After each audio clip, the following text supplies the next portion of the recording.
So welcome to the first, I don't know, what's this called? A vlog, a video, whatever you call this. Welcome to the first episode of my Dyslexic Life. I'm Vanessa Victor, and in these little chats, I'm going to just talk about being an adult dyslexic and just how life is for us. So if you haven't seen my intro post already, I did explain this isn't going to be so much of a why it's happening. This isn't going to be talking about executive function and working memory and phonemic awareness and all of those terms. This is more going to be chatting about real life lived experience. So there was a post in the group earlier today, I think it was, talking about dyslexia and relationships. So we could probably fill months and months and months of content talking about dyslexia and relationships. It's a huge subject. But I also think it's a really important one because at the end of the day, relationships are the things that can cause us huge stress or bring us great joy. And dyslexia does affect them. And I'd be really interested to know if you are the dyslexic in the relationship, or are you the partner of a dyslexic, or are there two of you who are dyslexic in the relationship? Because certainly dyslexia does affect the way that we communicate with people so massively.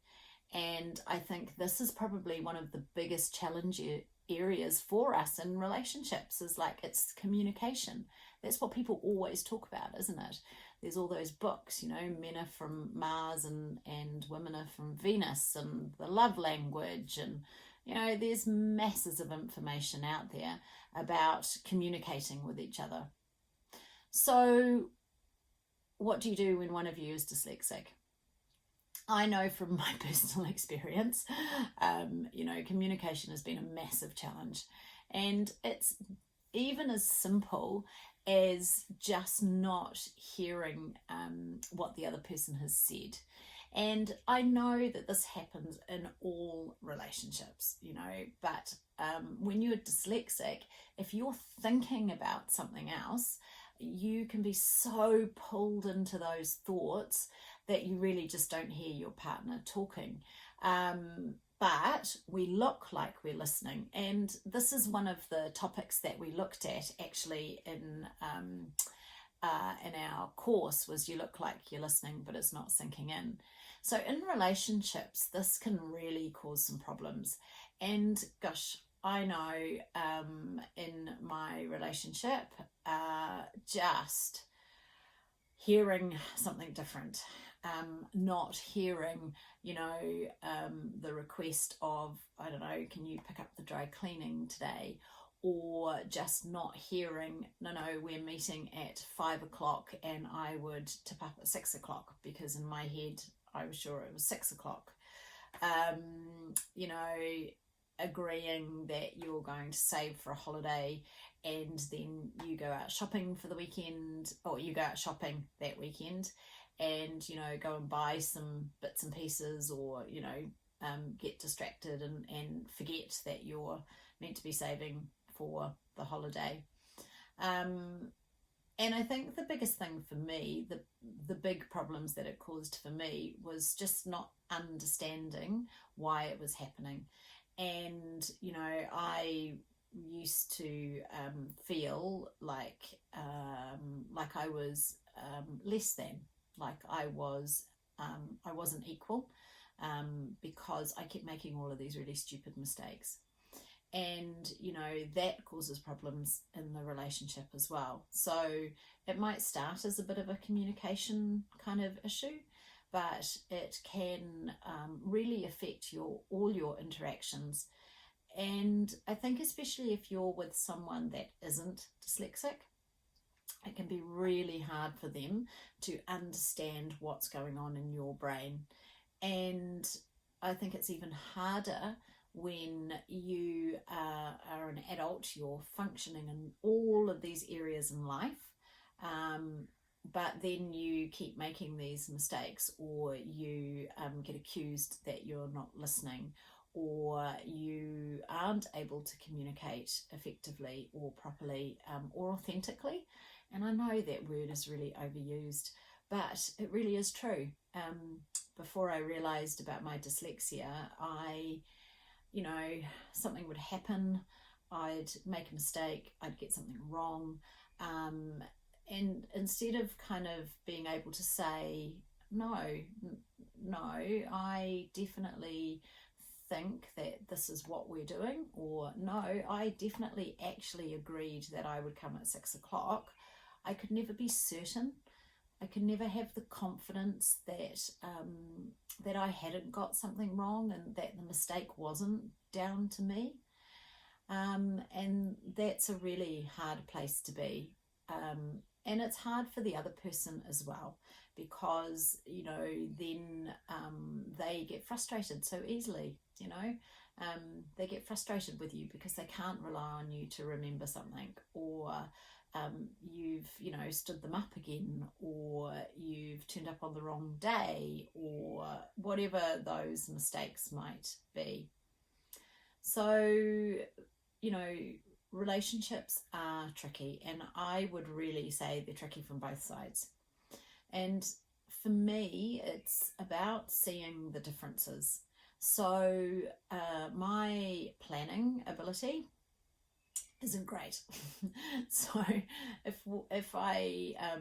we have to do, I don't know, 2 or 3 jobs and then be somewhere for a family do or family event, for me, that what's really tricky is working out where we should go first. Have we got time to go to the Bunnings, which is a hardware store, plus pick up what we need to from the supermarket, plus go and pick up some flowers and then get to the family lunch, for instance. That to me is like, I just can't figure that out.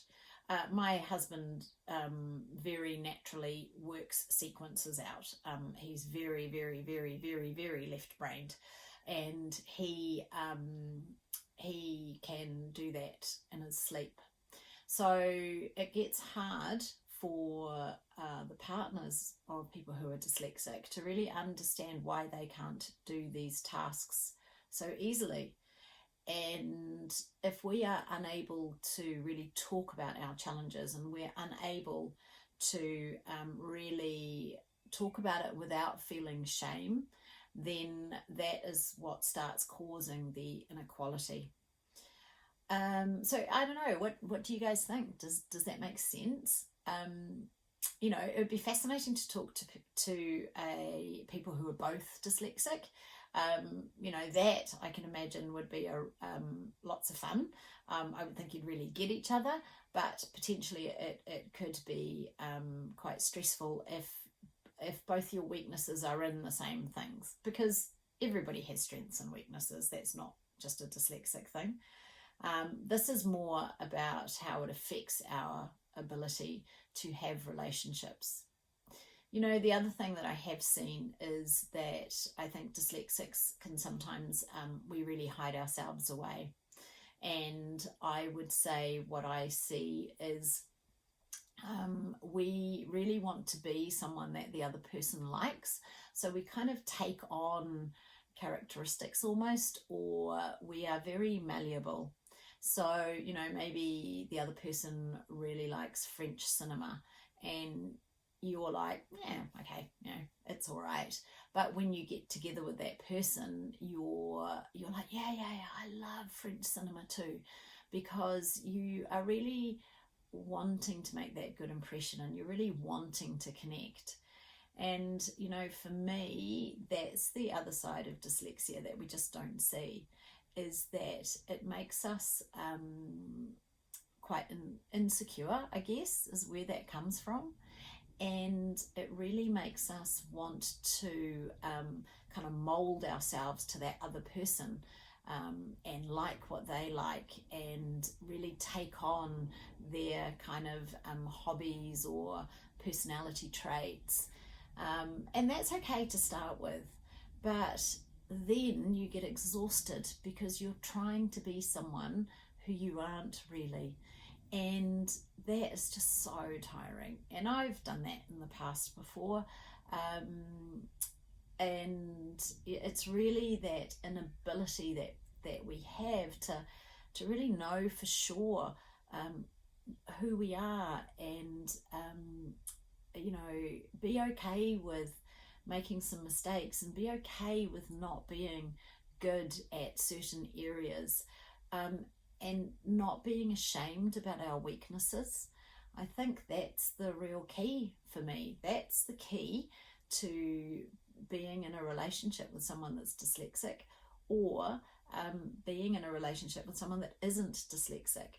It's really being okay about your weaknesses and just get them out in the open. The more we try and shove them into a cupboard, the more they're just going to try and spill out at times that we don't want them to. So I can talk on lots of different topics about relationships, but I just felt like this one is one that really affects all of us. And it isn't just our kind of home relationships. This also happens at work, with friends, with children. And in fact, my son the other day said to me, "The thing is, Mum, talking to you, it's like in one ear and out the other." And he was right, because I was thinking about something else. He was talking to me. I was conversing with him, but really I wasn't listening to what he was saying. I was picturing something completely different. And yeah, now it's a bit of a family joke. But I'm actually okay with it, because I just admit, sometimes it is, when you talk to me, it is like that. When my dyslexic traits are really at the front, you can talk to me and it's in one ear and out the other. But I also know that I can do something about it. And I can also just have that conversation and go back and say, "Look, actually, I'm really sorry, I didn't quite hear you. What did you say?" So that's the difference. I'm not trying to cover that up now. I'm not spending a lot of time stressing and being this person. I'm just myself. So yeah, this was the first My Dyslexic Life video. I am going to be talking about all sorts of topics, and I hope you've enjoyed it. So I'd really love some comments. Are you in a relationship with a dyslexic? Are you the dyslexic in a relationship? And could you relate to anything that was in this video? Have a great day wherever you are, and I'll look forward to seeing you again. Bye.